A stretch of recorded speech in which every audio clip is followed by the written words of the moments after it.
Hadirin jamaah Jum'ah, seperti biasa sebelum khutbah disampaikan, saya mengingatkan bagi yang membawa handphone agar dinonaktifkan sementara supaya tidak mengganggu pelaksanaan salat Jum'ah pada siang hari ini. Terima kasih.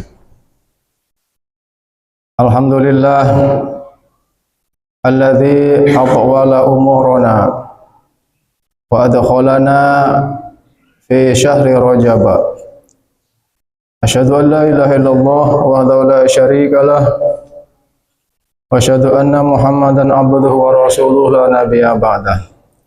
Allahumma shalli ala sayyidina Muhammadin wa ala alihi wa ashabihi wa azwajihi wa dzurriyyatihi ajma'in wa man tabi'ahum bi ihsanin ila yaumiddin. Qalu subhanaka la ilma lana illa ma 'allamtana innaka antal alimul hakim. Faqad qala ta'ala fil Qur'anil azim, a'udzu billahi minasyaitonir rajim. Inna 'iddatash syuhuri 'indallahi 12 syahra fi kitabillah ila akhiril ayah. Hadirin kaum muslimin jamaah Jum'ah Masjid At-Taqwa yang dirahmati Allah, puji dan syukur marilah kita panjatkan kepada Allah Subhanahu wa taala yang telah memberikan karunia nikmat kepada kita, baik itu nikmat sehat iman, Islam dan juga sehat badania. Sampai sekarang ini alhamdulillah kita masih berkesempatan melaksanakan ibadah sehari-hari seperti melaksanakan sholat Jumat pada saat ini.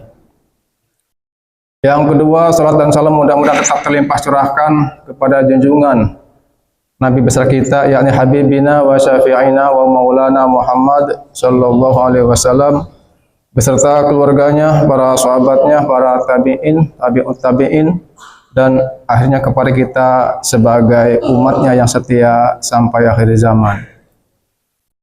Selanjutnya, para hadirin jamaah Jum'ah, izinkan saya selaku khotib tidak lupa dan tidak bosannya untuk terus mengingatkan, mengajak, terutama kepada pribadi yang dhaif ini, juga kepada jamaah yang hadir di masjid yang mulia ini, untuk terus meningkatkan kualitas iman dan takwa kita kepada Allah Subhanahu wa taala, yakni dengan cara melaksanakan segala apa yang telah diperintahkan oleh Allah dan juga menjauhi segala apa yang telah dilarangnya. Mudah-mudahan kita semua ini menjadi golongan orang-orang yang muttaqun. Selanjutnya, para hadirin, alhamdulillah kita sudah memasuki di awal bulan Rajab, di mana bulan ini merupakan banyak peristiwa-peristiwa penting yang akan kita jalani. Sejarah pun tidak lupa, bahkan ini diabadikan dalam Al-Quran. Oleh karenanya, pada kesempatan ini ingin saya sampaikan beberapa keistimewaan dan fakta-fakta sejarah yang ada di bulan Rajab. Pertama, bahwa di bulan Rajab ini termasuk bulan yang dihormati oleh umat Islam, atau bahkan sebelum Islam datang. Ini diabadikan dalam surat At-Taubah ayat 36. A'udzu billahi minasyaitonir rajim. Inna 'iddatash syuhuri 'indallahi 12 syahra fi kitabillah yauma khalaqas samawati wal arda minha arba'atun hurum. Yang artinya sesungguhnya jumlah bulan di sisi Allah adalah 12 bulan.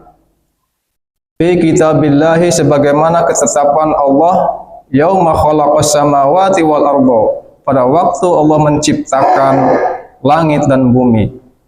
Minha arba'atun hurum, Di antara 12 bulan itu ada 4 bulan yang diharamkan atau yang dihormati. Hadirin kaum muslimin rahimakumullah, 4 bulan yang diharamkan atau bulan yang dihormati yaitu bulan Muharram, bulan Zulhijjah, Zulqaidah yang kedua, yang ketiga bulan Zulhijjah, dan yang keempat adalah bulan Rajab. Kata haram itu kalau menurut ilmu tasrif diambil dari kata haroma yahrumu haroman ataupun hurmatan. Jadi hormat, jadi menghormati. Kata haram itu dalam bahasa Arab kan larangan, jangan kamu lakukan. Haram di sini berbeda dengan ketika haram memakan binatang babi atau anjing umpamanya. Haram, jangan memakan anjing karena babi karena ada dampak kesehatan terhadap diri manusia. Ini juga jangan kamu lakukan di bulan Rajab. Ada larangan-larangan menurut tradisi Arab sejak sebelum Islam datang. Sehingga begitu tingginya menghormati bulan Rajab, yang tradisi Arab yang suka berperang, pada waktu itu ketika berperang, pada saat memasuki bulan Rajab, perangnya dijedak dulu, di breakdown dulu. Karena ini sudah menjadi tradisi lingkungan masyarakat Arab. Padahal waktu itu belum ada undang-undang yang secara tertulis tentang larangan melakukan perperangan. Tetapi karena memuliakan, menghormati bulan Rajab, dilarang melakukan pertumpahan darah, dilarang melakukan perbuatan maksiat, perbuatan dosa, dan sebagainya. Begitulah begitu tingginya masyarakat Arab terhadap bulan yang 4 ini, termasuk bulan Rajab. Dan nanti kita lihat apakah di bulan Rajab ini di Timur Tengah terjadi peperangan juga. Kalau sampai bulan Rajab ini masih terjadi peperangan, maka sebenarnya ia telah menodai, telah mengotori kesucian tradisi nenek moyang bangsa Arab. Itulah salah satu bulan Rajab yang dimuliakan dan disucikan oleh masyarakat Arab. Yang kedua adalah fakta sejarah bahwa di peristiwa ini ada peristiwa besar, terjadinya Isra dan Mi'raj yang tidak pernah dilupakan dalam sejarah baik sekarang maupun yang akan datang. Disinilah penguatan terhadap diri Rasulullah setelah Rasulullah mengalami masa-masa kesedihan ketika ditinggal oleh pamannya Abu Thalib, juga ditinggal oleh istrinya tercinta Siti Khadijah, yang dalam pandangan Rasulullah kedua sosok ini merupakan tumpuan hidupnya, tempat bersandar, tempat menyokong segala dakwahnya. Tetapi ketergantungan yang berlebihan terhadap kedua sosok ini dalam pandangan Allah tidak baik, dan manusia tidak boleh bergantung kepada manusia, apalagi statusnya sebagai nabi. Maka atas kuasa Allah, kedua sosok Abu Thalib dan Siti Khadijah diwafatkan terlebih dahulu. Sehingga dengan diisrokan, diangkat ke langit, maka menguatkan nubuah kenabian Rasulullah SAW. Dan di sini sempat menggegerkan dunia pada waktu itu. Karena tidak mungkin orang naik ke langit dalam sepertiga malam. Itu pandangan orang-orang jahiliyah. Orang ke Palestina saja 2 bulan kalau berdagang, berangkatnya 1 bulan, kemudian pulang lagi 1 bulan, ini tidak mungkin. Sehingga ini dinamakan mukjizat. Itu peristiwa-peristiwa yang di luar batas jangkauan akal.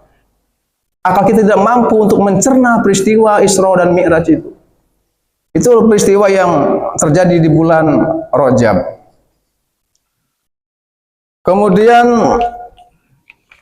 yang berikutnya adalah bahwa di bulan Rajab ini ada perintah melakukan amal-amalan yang baik, memperbanyak sedekah, memperbanyak amal ibadah, puasa sunnah. Ini dianjurkan oleh ajaran Islam. Dikutip dari nuonline.co.id, kata Rasulullah setelah bersabda, sum minal harumi watruk. Ini diulang tiga kali. Jadi sum minal harumi watruk. Artinya bulan-bulan mulia, ya puasalah pada bulan-bulan mulia dan tinggalkanlah. Jadi pada sisi lain Rasul memerintahkan untuk berpuasa, tapi pada sabda berikutnya Rasulullah merintah untuk meninggalkan. Berpuasalah pada bulan-bulan mulia dan tinggalkanlah. Ini maksudnya apa? Hadis ini merupakan opsi saja, penawaran, sehingga termasuk sunnah. Tidak ada dosa kalau kita tidak berpuasa. Begitupun kalau umat Islam mau melakukan puasa, dipersilahkan.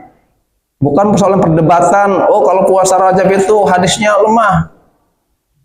Itu kalau untuk kebaikan, ya tidak apa-apa. Karena juga tidak ada hadis puasa Rajab yang melarangnya.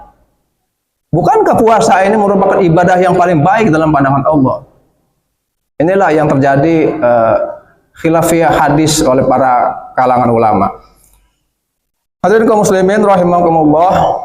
Oleh karenanya, marilah kita sambut bulan Rajab ini dengan meningkatkan intensitas ibadah kita kepada Allah Subhanahu wa taala. Para ulama salaf mengajarkan dalam doanya, Allahumma barik lana fi Rajaba wa Sya'bana wa balighna Ramadan. Ya Allah, berkahilah kami di bulan Rajab ini dan berkahilah di bulan Sya'ban wa balighna Ramadan, dan sampaikanlah kami nanti pada bulan Ramadan. Karena sesungguhnya bulan Rajab ini adalah merupakan bulan persiapan latihan puasa, supaya organ tubuh kita tidak kaget ketika sampai pada bulan Ramadan. Karena itulah inti dalam melaksanakan ibadah nanti akan bertemu pada bulan Ramadan nanti. Sehingga berurutan antara Rajab, Sya'ban, dan Ramadan. Sama seperti kita ketika mengadakan event-event, kan sebelum-sebelumnya dipublikasikan. Baik itu event MTQ atau event perlombaan, sebelumnya dipublikasikan. Bahkan 5 bulan sebelumnya. Ini pun sama, bahwa nanti pada intinya puasa sesungguhnya nanti pada bulan Ramadan. Dan dilarang berpuasa bulan Rajab berturut-turut sampai sebulan penuh. Ini tidak boleh, karena akan menyamai kedudukan dengan puasa Ramadan. Ini menurut satu qaul, menurut satu pendapat. Hadirin kaum muslimin rahimakumullah, itu saja uraian khutbah yang singkat ini. Mudah-mudahan apa yang disampaikan dapat diambil hikmahnya, dan jika mengandung kekhilafan dan kesalahan, ini semata-mata dari pribadi saya yang dhaif ini. Barakallahu li wa lakum fil Qur'anil azim wa nafa'ani wa kum bima fihi min ayati wa dzikril hakim. Taqabbalu minkum tilawatahu innahu was-sami'ul alim. Wastaghfiruh innahu huwal ghafurur rahim.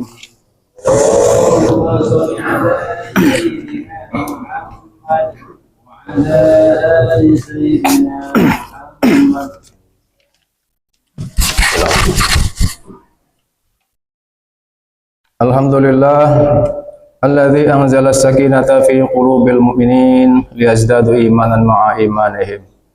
Asyhadu an la ilaha illallah wahdahu la syarika lah wa asyhadu anna Muhammadan abduhu wa rasuluh la nabiyya wa la rasula ba'da. Allahumma shalli ala sayyidina Muhammad wa ala alihi wa sahbihi ajma'in. Ayuhan nas ittaqullah haqqa tuqatih wa la tamutunna illa wa antum muslimun.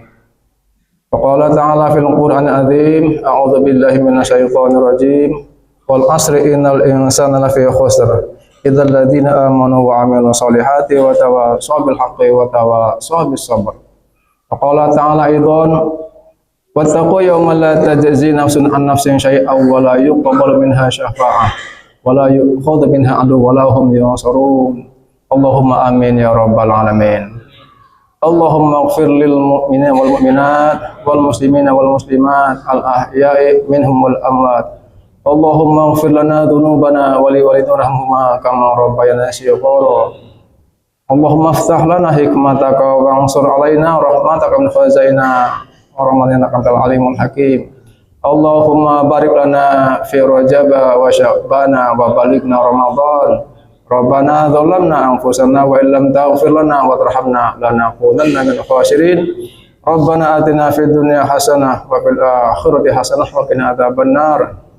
Ibadallah, innallaha ya'murukum bil adli wal ihsan wa ita'i dzil qurba wa yanha 'anil fahsya'i wal munkari wal baghi. Ya'idzukum la'allakum tadhakkarun. Fadhkurullahal 'azim yadhkurukum washkuruhu 'ala ni'amihi yazidkum was'aluhu min fadlihi yu'tikum wa la dzikrullahi akbar. Aqimis shalah.